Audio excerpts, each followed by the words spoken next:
Electric potential calculate करना है due to spherical shell. एक कंडक्टिंग स्फेरिकल सेल मैंने लिया है और ठीक है, कैसा लिया है? स्फेरिकल कंडक्टिंग सेल जिसका रेडियस मैंने r कंसिडर किया है और इसके ऊपर चार्ज का distribution, let the distribution of charge इसके ऊपर हम कह लें चार्ज जो गिवन है इसके ऊपर उसकी वैल्यू है charge given is equals to, हमने कह लिया जो दिया है वो क्या है, कैपिटल क्यू कूलम। ठीक है, और रेडियस जो रिंग का है वो क्या है, हमने कहा रेडियस ऑफ रिंग नहीं है, ये स्फेयर है, तो रेडियस ऑफ स्फेयर जो होगा वो के लिए हमने कंसिडर कर रखा है r। ओके, अब ऐसे कंडीशन पे मैंने 3 डिफरेंट पॉइंट कंसिडर करी है। फर्स्ट आई पॉइंट जो कि रिंग के स्फेयर के अंदर है, सेकंड एस पॉइंट जो कि स्फेयर के सरफेस पे है, and third is O point that lie outside the sphere. तो हमें ये 3 डिफरेंट पॉइंट पे I stand for inner, S stand for surface and O stand for outer. तो हमने इन 3 डिफरेंट पॉइंट पे हमें क्या कैलकुलेट करना है, electric potential.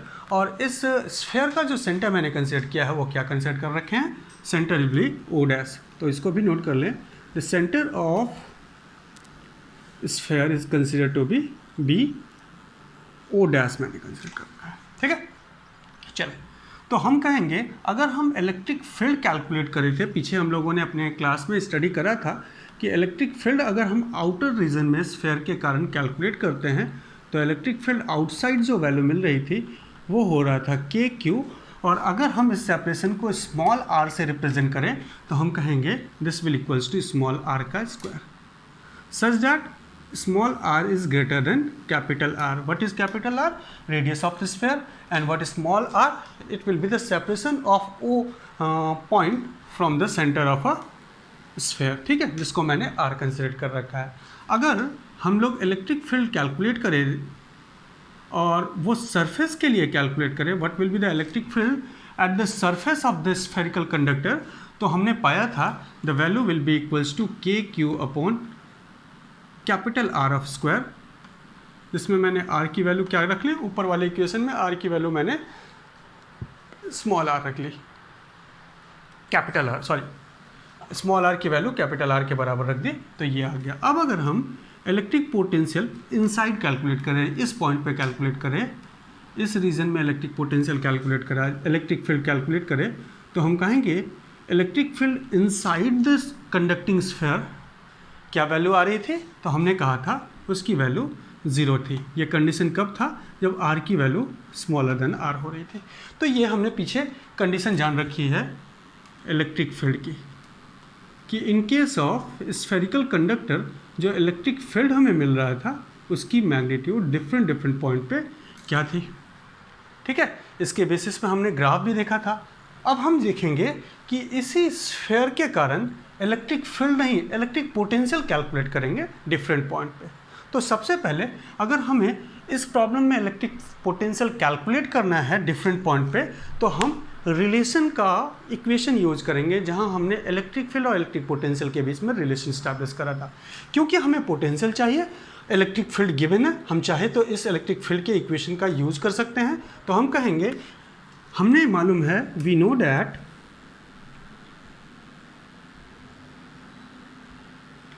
dV is equals to, हमने ये पाया था, इलेक्ट्रिक फील्ड की डेफिनेशन लिख रखी थी, this will equals to negative of potential gradient लिखा था, जिसके कारण अगर हम इसको लिखे तो हम कह सकते हैं dV is equals to negative sign of initial limit to final limit of EdR। ठीक है, ये हम लिख सकते हैं। इस इक्वेशन को अगर यूज़ करें तो हम डिफरेंट केसेस में इनसाइड, आउटसाइड और सरफेस पे इलेक्ट्रिक पोटेंशियल को कैलकुलेट कर सकते हैं। तो हमें जो फॉर्मूला यूज़ करना है इस डेरिवेशन में, उस फॉर्मूले को हम यहाँ पे ये लिख सकते हैं, by using this formula that is dV is equals to negative sign of integration from initial to final limit EdR। इस इक्वेशन का यूज़ करके हम डिफरेंट पॉइंट पे इलेक्ट्रिक पोटेंशियल को कैलकुलेट कर सकते हैं। तो अगर देखते हैं, सबसे पहले इलेक्ट्रिक पोटेंशियल हम कैलकुलेट करते हैं O पॉइंट पे। तो हम कहेंगे इलेक्ट्रिक पोटेंशियल जिसको मैं V लिख रहा हूँ, कहाँ कैलकुलेट किया जा रहा है, O पॉइंट पे, दैट इज़ आउटसाइड।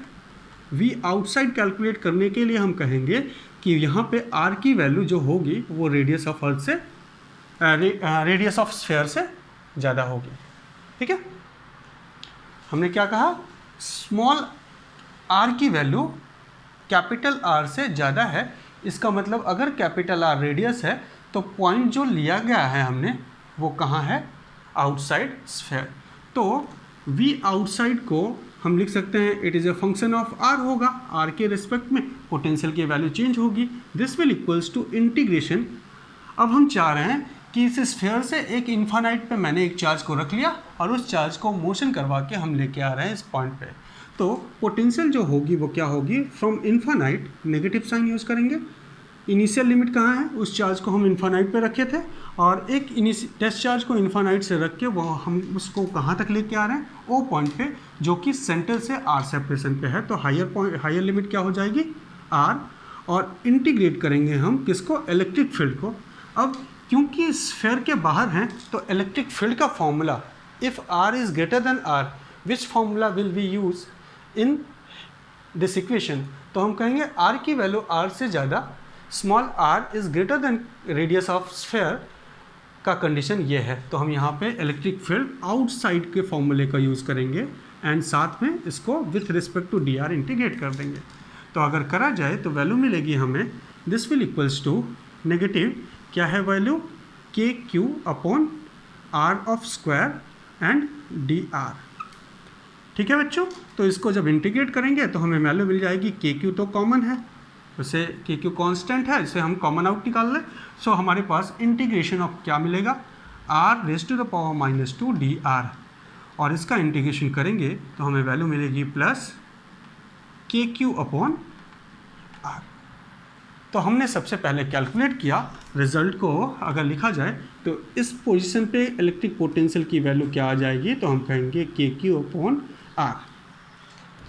ठीक है, अब सेकंड केस देखते हैं। ये तो हमने कैलकुलेट कर लिया, electric potential outside the sphere will be equals to positive K Q upon R, since the charge given will be positive, इसलिए ये पॉजिटिव वैल्यू निकली है।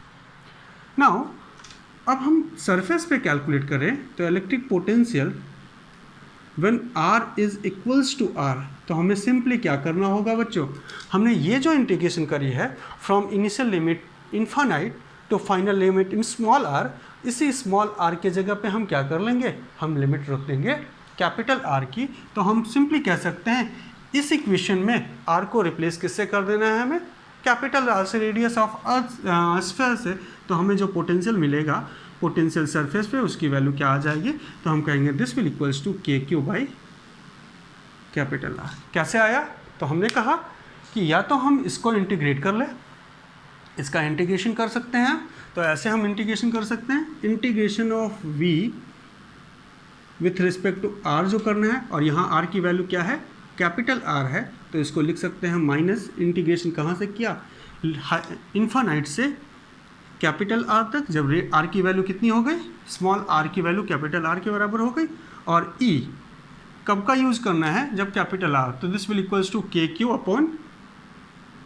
अपॉन आर ऑफ स्क्वायर, और साथ में हमें जो इंटीग्रेट करना है with respect to d r करना है। नाउ के क्यू अपॉन आर स्क्वायर, ये पूरा का पूरा कांस्टेंट है, के इलेक्ट्रोस्टैटिक कांस्टेंट, क्यू जो चार्ज दिया गया हमने स्फीयर पे, आर रेडियस, ये तीनों चीज़ कॉमन है, तो इसे हम बाहर निकाल लें तो हमारे पास वैल्यू आ जाएगी माइनस के क्यू अपॉन आर, और अगर इंटीग्रेशन हम करते हैं इंटीग्रेशन ऑफ डी आर तो इसकी वैल्यू क्या आ जाएगी, आर। ओके, तो जिससे हम सॉल्व करके यहाँ से हमें आर की वैल्यू मिलेगी और उसे कैंसिल आउट करके हम सिंपली फॉर्मूले को पा सकते हैं। साथ में हम ऐसा ना करें तो हम सिंपली लिख सकते हैं कि इन द अबव इक्वेशन, जो हमारा इक्वेशन है, इस इक्वेशन में हम पुट कर लें, putting R is equals to capital R in equation number 1, equation 1 में, तो हमें जो वैल्यू मिलेगी वो ये हो जाएगी। तो हम कह सकते हैं सरफेस पे जो पोटेंशियल की वैल्यू आएगी वो क्या आएगी, the value will be at the surface of the sphere will be K Q and this will be capital R। तो हम कहेंगे ये R इस R से बड़ा है। नाउ अब देखते हैं इलेक्ट्रिक पोटेंशियल हमें कैलकुलेट करना है इनसाइड, इनसाइड मीन्स इस पॉइंट पे। अब हम कह ले ये सेपरेशन जो है वो किसके बराबर है, R के। नाउ फिर से हम इंटीग्रेशन का फॉर्मूला यूज़ करेंगे, तो हम कहेंगे इंटीग्रेट करना है हमें कहाँ से कहाँ तक, तो इंटीग्रेट करेंगे हम इन्फानाइट से स्मॉल आर तक। इस कंडीशन पे बच्चों जब पोटेंशियल हम इनसाइड निकाल रहे हैं तो स्मॉल आर की वैल्यू रेडियस ऑफ अर्थ से क्या होनी चाहिए, छोटी होनी चाहिए, तभी तो हम स्फीयर के अंदर जाएंगे। तो हम कह सकते हैं this will be equals to negative integration of E d r. कहाँ से कहाँ तक करना है हमें integration, minus from infinite to small r, और ये स्मॉल आर क्या है, कैपिटल आर से छोटा। कंडीशन मैंने पहले लिख रखी है। नाउ अब यहाँ पे हमें एक चीज़ का ध्यान रखना है बच्चों कि हम ई की वैल्यू क्या सब्स्टिट्यूट करें। अब अगर देखें तो हम इसको ऐसे लिख सकते हैं, this will equals to negative sign integration from infinite to capital R E outside into d r plus capital are to small r E inside d r. ऐसा मैंने क्यों लिखा, क्योंकि अगर देखा जाए तो यहाँ से from infinite to small r क्या है, कैपिटल रेडियस ऑफ स्फीयर से छोटा है। इसके बीच में ई की वैल्यू अगर हम पता करना चाहें तो हम कहेंगे from infinite to are when are is greater than radius of sphere, तो ये फॉर्मूला यूज़ करना पड़ेगा हमें। बट जब आर की वैल्यू रेडियस ऑफ स्फीयर से छोटी होगी तो ये वैल्यू यूज करना पड़ेगा। ऐसे कंडीशन पे हम ये अगर सिंपली इंटीग्रेट करते हैं इसको from initial limit that is infinite to any limit small r, तो हम यहाँ ई के लिए कौन सा फंक्शन यूज करेंगे इसको लेके हमें कन्फ्यूजन होगा। ऐसे कंडीशन पे हमने पूरे लिमिट को दो पार्ट में डिवाइड कर लिया। पहला जब इन्फानाइट से रेडियस ऑफ स्फीयर तक, उसके लिए मैंने ये फंक्शन का यूज़ कर लिया, और उसके बाद from radius of sphere to inside any value of small r हमने ये वैल्यू यूज़ कर ली। नाउ अब अगर इंटीग्रेट करें इसको, ये समझ में आ रहा होगा आपको कि ऐसा क्यों किया गया, क्योंकि from infinite to are when are is smaller than radius of sphere E की वैल्यू यूनिक नहीं है, दो वैल्यू मिल रही है हमें। जब आर की वैल्यू रेडियस ऑफ स्फीयर से ज़्यादा है तो ये फॉर्मूला, ये इक्वेशन मिल रहा है ई को कैलकुलेट करने का। जब आर की वैल्यू रेडियस ऑफ स्फीयर से छोटा है तो ये फॉर्मूला मिल रहा है। इसलिए हमने ये दोनों को हम अगर इस जगह पे इम्प्लीमेंट करें तो हमारे लिए कन्फ्यूजन होगा कि हम इस फॉर्मूले को यूज़ करें या इस फॉर्मूले को। इसलिए हमने लिमिट को डिवाइड कर लिया, एक जब आर की वैल्यू कैपिटल आर से बड़ी हो और एक आर की वैल्यू जब स्मॉल आर से बड़ी हो, तो ये हमने लिमिट लगा ली। ठीक है, तो ये जो लिमिट था from infinite to small r, उस लिमिट को मैंने from infinite to capital R and then from capital are to small r ये लगा लिया। और इसके लिए हम लोगों ने इक्वेशन देख लिया ई आउट का, इलेक्ट्रिक फील्ड आउटसाइड, और इसके लिए इक्वेशन देख लिया इलेक्ट्रिक फील्ड इनसाइड। ठीक है, तो इस चीज़ को हमें यहाँ पे याद करने की ज़रूरत है। नाउ अब अगर हम यहाँ पे सॉल्व करें तो इसकी वैल्यू तो हम पहले निकाल चुके हैं और वो हमारा सेकंड पार्ट में आया हुआ है, दैट विल इक्वल्स टू के क्यू अपॉन आर। और अगर इलेक्ट्रिक फील्ड इनसाइड की बात करें तो जीरो, एंड अगर हम जीरो को देखें तो integration of zero will be zero होगा। So the result will equals to के क्यू अपॉन कैपिटल आर। ठीक है, तो V inside K Q upon capital R, V at surface K Q upon capital R. ये देखिए ये equation के Q upon capital R, ये कहाँ निकाला है हम लोगों ने, ये निकाला है वी इनसाइड, एंड फाइनल जो आउटसाइड निकाला है उसकी वैल्यू कितनी आई है, वी आउटसाइड की वैल्यू हमारे पास के क्यू अपॉन कैपिटल आर आई है। तो इस जगह पे अगर लिखे तो वी आउटसाइड की वैल्यू क्या निकली बच्चों, तो हम कहेंगे दिस विल इक्वल्स टू के Q upon small r. V at surface की वैल्यू क्या निकली, तो उसकी वैल्यू आई है k Q upon capital are, और वी इनसाइड भी हम लोगों ने देखा तो क्या वैल्यू आई है k Q upon capital r. Now इस कंडीशन को हम यहाँ पे देख सकते हैं। तो ये हमने इलेक्ट्रिक पोटेंशियल 3 डिफरेंट पॉइंट पे कैलकुलेट कर लिए, आउटसाइड, सरफेस और इनसाइड। अब इसके बेसिस पे अगर हम रिजल्ट को देखें तो रिजल्ट के बेसिस पे हम अगर ग्राफ ड्रॉ करना चाहें तो हम ये लिख सकते हैं ग्राफ में, ये देख सकते हैं ग्राफ में हमारे पास यहाँ से देखने को मिल रहा है कि अगर हम वर्टिकल एक्सिस में इलेक्ट्रिक फील्ड या इलेक्ट्रिक पोटेंशियल को रिप्रेजेंट कर रहे हों और हॉरिजॉन्टल एक्सिस पे सेपरेशन को रिप्रेजेंट कर रहे हों, ठीक है। एंड साथ में हम सेपरेशन को किससे रिप्रेजेंट किए हैं, स्मॉल आर से। तो स्मॉल आर की वैल्यू रेडियस ऑफ स्फीयर से कम हो सकती है, दूसरा स्मॉल आर की वैल्यू रेडियस ऑफ स्फीयर के बराबर हो सकती है, और तीसरा स्मॉल आर की वैल्यू रेडियस ऑफ स्फीयर से ज़्यादा हो सकती है।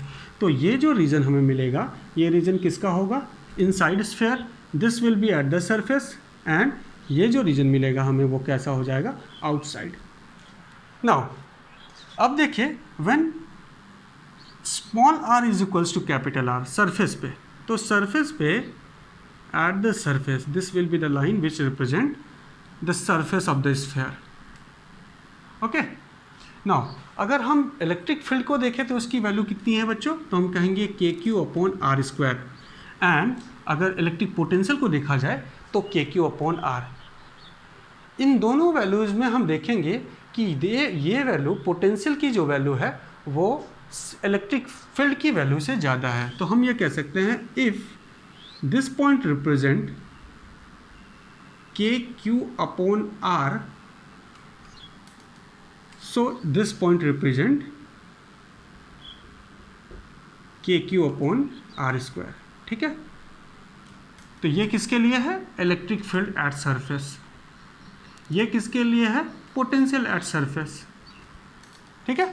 नाउ इसके बाद अगर पोटेंशियल, यहाँ से हम पोटेंशियल को ड्रॉ करें, तो जैसे ही हम आर से ज़्यादा, स्मॉल आर की वैल्यू रेडियस ऑफ स्फीयर से ज़्यादा होगी, वो किस इक्वेशन को फॉलो करेगा, इस इक्वेशन को फॉलो करेगा। और अगर हम यहाँ देखें तो इलेक्ट्रिक फील्ड का आउटसाइड स्फीयर जो फॉर्मूला होगा वो ये होगा। तो इलेक्ट्रिक फील्ड को देखा जाए तो वो इन्वर्स स्क्वायर रिलेशन से डिक्रीज होगा और कुछ ऐसा चला जाएगा, यूँ। ये हम कभी भी इस लाइन को टच नहीं करेंगे, ठीक है, क्योंकि हम ये डिफाइन नहीं कर पाएंगे कि इन्फानाइट का पॉइंट कहाँ है। ओके, तो ये हमने किसका ग्राफ बना दिया, इलेक्ट्रिक फील्ड का आउटसाइड द स्फीयर, जो इन्वर्स स्क्वायर रिलेशन को फॉलो कर रहा है। साथ में अगर हम पोटेंशियल को देखें तो पोटेंशियल की वैल्यू क्या होगी बच्चों, तो पोटेंशियल की वैल्यू जो होगी वो एक रेसिप्रोकल के रिलेशन को फॉलो करेगी। मैं ऐसे स्क्वायर रिलेशन को, इन्वर्स स्क्वायर रिलेशन को रिप्रेजेंट किया। तो यहाँ से देखें कि वी आउट आर से कैसा रिलेशन है, वी और आर का रिलेशन जो है वो रेसिप्रोकल है। तो हम इसको कहेंगे कि इसकी जो स्लोप होगी वो ई के स्लोप से कम होगी और ये ऐसे चला जाएगा बिना हॉरिजॉन्टल लाइन को टच करे। ओके, अब अगर इनसाइड देखा जाए तो इनसाइड इलेक्ट्रिक फील्ड की वैल्यू क्या है, तो हम कहेंगे electric field will be represented by zero line. E V की वैल्यू क्या होगी, जीरो। तो ये हमने किसको रिप्रेजेंट कर लिया, this line represent electric field inside. और अगर इलेक्ट्रिक पोटेंशियल इनसाइड देखें तो उसकी वैल्यू क्या होगी, कांस्टेंट। तो ये जो लाइन हमने बना रखी है, जिस लाइन के ऊपर मैं क्रॉस लगा रहा हूँ, ये किसको रिप्रेजेंट कर रही है, तो हम कहेंगे ये लाइन रिप्रेजेंट कर रही है इलेक्ट्रिक पोटेंशियल को। और ये लाइन जिस पे मैंने कोई भी क्रॉस नहीं लगाया हुआ है वो किसको रिप्रेजेंट कर रही है, this will represent electric field and this line represent electric potential. ये किसका रिप्रेजेंटेशन है, पोटेंशियल का, जो कि इन्वर्स रिलेशन में है, ठीक है। तो ये ग्राफ के बेसिस पे हम देख सकते हैं कि what is the difference between the electric field and electric potential due to sphere, and that sphere is what, conductor of uniform charge distribution, ठीक है। तो अब हमें जो कैलकुलेट करना है वो करना है electric potential due to sphere of कैसा डिस्ट्रीब्यूशन, वॉल्यूम चार्ज डिस्ट्रीब्यूशन है, और वो वॉल्यूम चार्ज डिस्ट्रीब्यूशन यूनिफॉर्म है, means throughout the volume of a sphere charge का डिस्ट्रीब्यूशन है। मैंने पहले ही केस में हमने रेडियस को क्या कंसिडर कर रखा है, आर, सेंटर क्या है, ओ डैश, और जो चार्ज गिवन है पूरे स्फीयर पे वो क्या है, कैपिटल क्यू। नाउ अब हमने पहले से कैलकुलेट करके देखा है कि इलेक्ट्रिक फील्ड इनसाइड जो होगी वॉल्यूम चार्ज डिस्ट्रीब्यूशन में, उसका फॉर्मूला हमने पहले पाया था, k Q upon r q. If r is the separation of a point, ये मान लिया जाए this is the separation r, तो यहाँ पे जो स्फीयर हमारा बनेगा ये उस स्फीयर के हम लोगों ने कारण इलेक्ट्रिक फील्ड कैलकुलेट करा था, वो क्या आया था, इनसाइड स्फीयर इलेक्ट्रिक फील्ड हम लोगों ने जो कैलकुलेट करी थी वो k q r upon r square, where r क्या है, separation of a point from the centre of the sphere. Similarly surface पे इलेक्ट्रिक फील्ड की वैल्यू क्या आई थी, k Q upon r square, और आउटसाइड जो इलेक्ट्रिक फील्ड की वैल्यू आ रही थी वो k Q upon small are का स्क्वायर आ रहा था। ठीक है, तो ये हमने देखा आउटसाइड की कंडीशन, ये सरफेस की कंडीशन और ये इनसाइड की कंडीशन। नाउ अब अगर हम इलेक्ट्रिक पोटेंशियल कैलकुलेट करें तो इलेक्ट्रिक पोटेंशियल अगर आउटसाइड कैलकुलेट करें बच्चों तो सिमिलरली हम वही फॉर्मूला यूज़ करेंगे जो अभी इससे पहले कर रखे थे कि E is V is to क्या था, negative integration from initial limit to final limit electric field का इंटीग्रेशन करना है विथ रिस्पेक्ट टू पोजीशन। तो यहाँ आउटसाइड करें व्हेन आर की वैल्यू ग्रेटर देन आर होगी तो उसी तरीके से हम डेरिवेट करेंगे और डेरिवेशन के में सेम केसेस आएगा जो इससे पहले हम लोगों ने कर रखा है। Negative sign from integration infinity to कहाँ तक जाना है इंटीग्रेट करके, आर तक, such that r is greater than capital are. और ऐसे कंडीशन पे if r is greater than capital outside electric field का कौन सा फॉर्मूला यूज़ करेंगे, आउटसाइड के केस का, तो हम यहाँ पे लिखेंगे के क्यू अपॉन आर स्क्वायर और इसको डी आर से इंटीग्रेट कर देंगे तो जो पीछे हम लोगों ने वैल्यू कैलकुलेट करी थी वही वैल्यू आएगी और वो क्या होगा, हमने पहले पाया था के क्यू अपॉन आर। ठीक है, तो वी आउटसाइड की वैल्यू वही आई चाहे स्फीयर का डिस्ट्रीब्यूशन का चार्ज का कंडक्टर का हो और uniform volume charge distribution, potential की वैल्यू वही आई है जो हमने पिछले केस में पाया था, that is k Q upon small r. Similarly अगर हम सरफेस पे कैलकुलेट करें तो सरफेस में हमने क्या पढ़ा था, पीछे हम लोगों ने पढ़ा था कि हमें करना क्या है कि हम इस इक्वेशन में आर के जगह पे क्या सब्स्टिट्यूट कर ले, capital R, that is radius of the sphere. तो हमें जो पोटेंशियल का फॉर्मूला मिला था वहाँ पे वही फॉर्मूला हम यहाँ पे भी सरफेस के केस में पाएंगे और वो क्या हो जाएगा, के क्यू अपॉन आर। तो हमने देखा कि स्फीयर का डिस्ट्रीब्यूशन चार्ज का कंडक्टर के ऊपर है या वॉल्यूम चार्ज डिस्ट्रीब्यूशन, पोटेंशियल और इलेक्ट्रिक फील्ड की वैल्यू सेम मैग्नीट्यूड की आ रही है इररिस्पेक्टिव कि स्फीयर कैसा है, कंडक्टर या इंसुलेटर, वॉल्यूम चार्ज डिस्ट्रीब्यूशन और distribution of charge over the surface. तो यहाँ पोटेंशियल की वैल्यू क्या मिली है बच्चों सरफेस पे, तो हमने पाया पोटेंशियल एट द सरफेस पे जो पोटेंशियल की वैल्यू मिली है वो क्या निकाला है हम लोगों ने, दिस विल इक्वल्स टू के Q upon capital r. Now अब आते हैं केस नंबर 3, हम कहाँ कैलकुलेट करेंगे, इनसाइड। यहाँ पे सरफेस पे पाया तो सरफेस की वैल्यू क्या आ गई थी, सरफेस की वैल्यू हम लोगों ने पाया सिंपली आर को रिप्लेस कर दो रेडियस ऑफ स्फीयर से तो हमें वैल्यू मिल जाएगी, दिस विल इक्वल्स टू के क्यू अपॉन कैपिटल आर। अब हम कैलकुलेट करना चाहते हैं electric field inside, that is when are is smaller than capital r. Now ऐसे केस पे फिर से हम देखेंगे कि जब हम इन्फानाइट से सरफेस ऑफ स्फीयर तक आएंगे उसके लिए जो इलेक्ट्रिक फील्ड का फंक्शन का फॉर्मूला यूज करेंगे that will B outside sphere, means हम इस इलेक्ट्रिक फील्ड के फॉर्मूले को यूज करेंगे यहाँ पे। लेकिन जैसे हम स्फीयर के अंदर आएंगे इलेक्ट्रिक फील्ड का फॉर्मूला हमारा क्या हो जाएगा, ये वाला। ऐसे कंडीशन पे जो लिमिट हमारी from infinite to small r होनी है उस लिमिट को फिर से हम यहाँ पे जैसे उस केस में भी हम लोगों ने किया था उसी तरह से यहाँ पे भी लिमिट को हम लोग इन्फानाइट से capital r then capital are to small r में 2 पार्ट में तोड़ लेंगे। तो हम यहाँ कहेंगे जब हम इनसाइड पोटेंशियल कैलकुलेट कर रहे हैं तो वैल्यू आनी चाहिए माइनस, इंटीग्रेशन करना है कहाँ से कहाँ तक, from infinite to capital r till surface. Infinite से चार्ज को लेके आ रहे हैं सरफेस, यहाँ तक के बीच के पोटेंशियल का डिफरेंस को कैलकुलेट करना है और उसके लिए हम इलेक्ट्रिक फील्ड का कौन सा फॉर्मूला यूज करेंगे बच्चों, आउटसाइड, और इसको डिफ्रेंशिएट करेंगे with respect to r. Now अब अगर हम कैलकुलेट करना चाहते हैं from r to small r, यहाँ तक तो आ गए, अब यहाँ के बाद यहाँ तक जाने में इनके बीच का जो पोटेंशियल का डिफरेंस होगा उसे हमें कैलकुलेट करना है। तो उसे हम कह सकते हैं this will be equals to capital r से स्मॉल आर, और इसके लिए हम जो फॉर्मूला यूज़ करेंगे वो ई इनसाइड का फॉर्मूले का यूज़ किया जाएगा with respect to d r. Now अब हमें क्या करना है, वैल्यू सब्स्टिट्यूट करनी है और वैल्यू सब्स्टिट्यूट करके इसे सॉल्व कर लेना है। तो क्या हो जाएगा, from integration from infinite to small r k q small are का डी आर, और ये तो हमने कैलकुलेट करके क्या वैल्यू निकाल रखी है, के क्यू अपॉन आर। तो यहाँ सॉल्व होके क्या आ जाएगा, this will be equals to के क्यू अपॉन आर आ जाएगा। ठीक है, नेगेटिव साइन में इस नेगेटिव को मैंने बाहर निकाल रखा है इसलिए। नाउ अब अगर इसको हम सॉल्व करें तो यहाँ पे हमें जो फॉर्मूला लेने हैं वो फॉर्मूले क्या होंगे, इलेक्ट्रिक फील्ड इनसाइड का फॉर्मूला यूज़ करना है, दैट इज़ हमें इंटीग्रेट कहाँ से रेडियस ऑफ स्फीयर से इनसाइड तक करना है। और इलेक्ट्रिक फील्ड का फॉर्मूला इसके लिए क्या होगा, आर से स्मॉल आर के बीच में इलेक्ट्रिक फील्ड का फॉर्मूला हमारा ये होगा। तो इसके लिए k q small r upon r square d r, और इसका हम इंटीग्रेशन करेंगे और इंटीग्रेशन करने के बाद जो वैल्यू हमें मिलेगी उसको हम एक साथ कंसाइज फॉर्म में लिख दे रहे हैं, that will be equals to के Q upon 3 R Q bracket under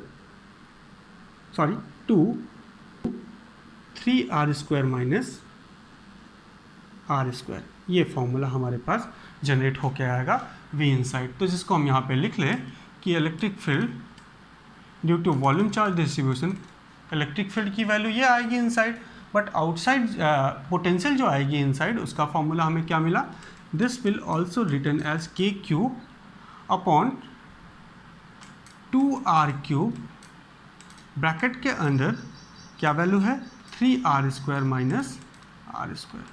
तो हम इसको यहाँ से इंटीग्रेट करके जब सॉल्व करेंगे तो ये रिजल्ट हमें मिलेगा। तो ये हमने सॉल्व कर लिया electric potential due to sphere in case of volume charge distribution. ठीक है, अब आगे हम देखें कि हमारे पास इसी तरह का एक डिस्ट्रीब्यूशन ऑफ चार्जेस और हम कंसिडर कर सकते हैं, और वो है इनफाइनाइट लाइन चार्ज डिस्ट्रीब्यूशन के कारण इलेक्ट्रिक पोटेंशियल कैलकुलेट करें। तो नेक्स्ट टॉपिक जो हम पढ़ेंगे ये था पॉइंट नंबर 3। ये हमने पॉइंट नंबर 3 पढ़ा था बच्चों। पहले हम लोगों ने स्टडी करा electric potential due to ring, उसके बाद हम लोगों ने पढ़ा electric potential due to conducting sphere, thereafter electric potential due to uniform charge distribution of sphere, volume charge distribution of sphere. And now अब हम जानते हैं कि अगर हमारे पास, अब हम कैलकुलेट करेंगे इलेक्ट्रिक पोटेंशियल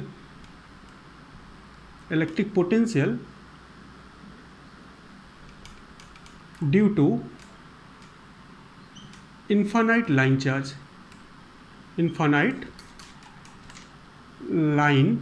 चार्ज डिस्ट्रीब्यूशन। ठीक है, इनफाइनाइट लाइन चार्ज डिस्ट्रीब्यूशन में हम लोगों को इलेक्ट्रिक पोटेंशियल निकालना है at r separation from wire, जिस वायर पे चार्ज का डिस्ट्रीब्यूशन है। तो मान लिया जाए ये हमने एक वायर कंसीडर कर रखा है इनफाइनाइट लेंथ का, और इसके ऊपर चार्ज का डिस्ट्रीब्यूशन है, और चार्ज का डिस्ट्रीब्यूशन यूनिफॉर्म डिस्ट्रीब्यूशन है ओवर इट्स लेंथ। सो इसकी जो चार्ज डेंसिटी होगी वो क्या होगी, लैम्डा। इसकी लीनियर चार्ज डेंसिटी क्या होगी बच्चों, लैम्डा। और अगर हम यहाँ पे कैलकुलेट करना चाहते हैं, इसको नोट कर लें कि लीनियर चार्ज डेंसिटी इस रॉड की हमने क्या कंसीडर कर ली है, लीनियर चार्ज डेंसिटी जो रखी है वो क्या रखा है, density lambda which is equals to q upon l. ठीक है, अब हमें इस रॉड से आर सेपरेशन पे एक पॉइंट है जहां हमें इलेक्ट्रिक पोटेंशियल कैलकुलेट करना है। तो it is very simple to calculate electric potential at this point. सबसे पहले हम कैलकुलेट करेंगे, हम लोगों ने पहले कैलकुलेट कर रखा है due to infinite length of wire having linear charge distribution q over its length l, जो इलेक्ट्रिक फील्ड की वैल्यू आ रही थी वो हम लोगों ने कैलकुलेट कर रखा है, this will equals to 2 times of k lambda upon r. ठीक है बच्चों, ये हम लोगों ने इलेक्ट्रिक फील्ड कैलकुलेट करा था इनफाइनाइट लेंथ ऑफ चार्ज के कारण एट आर सेपरेशन पे। नाउ अगर हम इस पी पॉइंट पे इलेक्ट्रिक पोटेंशियल कैलकुलेट करना चाहते हैं तो सिंपली हमें क्या करना पड़ेगा, फॉर्मूला यूज़ करेंगे नेगेटिव इंटीग्रेशन। चार्ज को हम यहाँ पे ले आने, ये जिस पॉइंट पे पी पॉइंट पे हम लोग पोटेंशियल कैलकुलेट करना चाह रहे हैं वहाँ हमने एक टेस्ट चार्ज को ले आया, और उस टेस्ट चार्ज को हम इनफाइनाइट से वॉल्डन करवा के लेके आ रहे हैं। तो हमारे पास जो फॉर्मूला होगा वो क्या होगा, v is equals to negative integration from infinite to that p point electric field का which is a function of r dr। ये हो जाएगा पोटेंशियल। ओके, अब देखें इलेक्ट्रिक फील्ड का फॉर्मूला तो हमें मालूम है, उसे हम सब्स्टिट्यूट करें तो electric potential is equals to negative sign of infinite से p पॉइंट, और p पॉइंट कितनी सेपरेशन पे है, वायर से जिस पे हम चार्ज का डिस्ट्रीब्यूशन कर रखे हैं आर सेपरेशन पे, और यहाँ पे रखिए 2k लैम्डा अपॉन आर। इस आर को मैं स्मॉल आर लिख ले रहा हूँ क्योंकि स्मॉल आर मैंने यहाँ यूज़ किया है डी आर। सो 2k लैम्डा ये क्या हो जाएगा, कांस्टेंट, जिसको मैं इंटीग्रेशन से बाहर निकाल सकता हूँ। तो यहाँ पे हमने इंटीग्रेशन करना पड़ेगा from infinite to r 1 upon r d r. और इसका इंटीग्रेशन क्या होता है बच्चों, integration of 1 upon r d r हमने ये पहले पढ़ रखा है।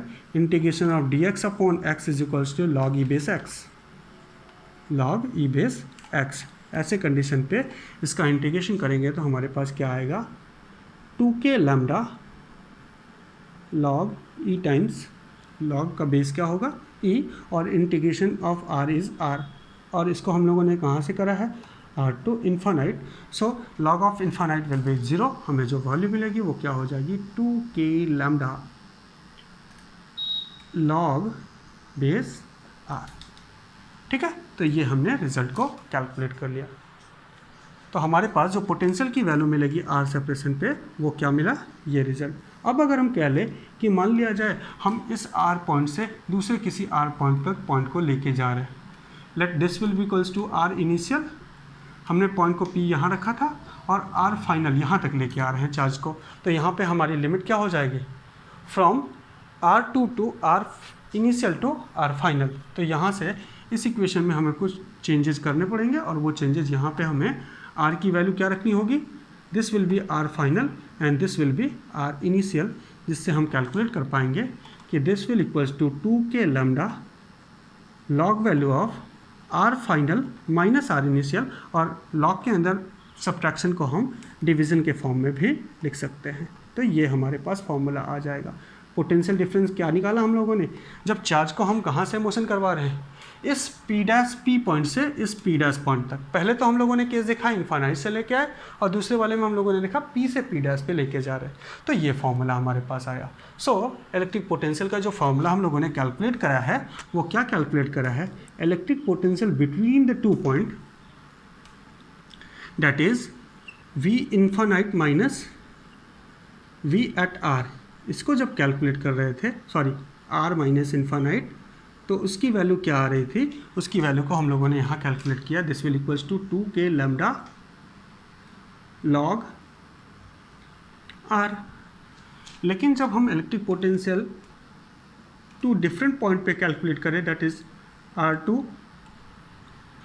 फाइनल पॉइंट और ये इनिशियल पॉइंट, तो इसका रिजल्ट हमने क्या कैलकुलेट किया, यहाँ पे हम लोगों ने पाया 2k lambda, this will equals to 2k lambda log base r final upon r initial. तो ऐसे केस पे हम दोनों तरीके का फॉर्मूला यूज़ कर सकते हैं, एक किसी पॉइंट पे पोटेंशियल निकालना हो, और अगर 2 पॉइंट के बीच का पोटेंशियल डिफरेंस कैलकुलेट करना हो तो इजीली हम इसको सॉल्व करके कैलकुलेट कर सकते हैं। ठीक है बच्चों, तो ये हम लोगों ने जान लिया electric potential due to continuous charge distribution के, और उसके लिए हम लोगों ने 4 डिफरेंट केसेस पढ़े।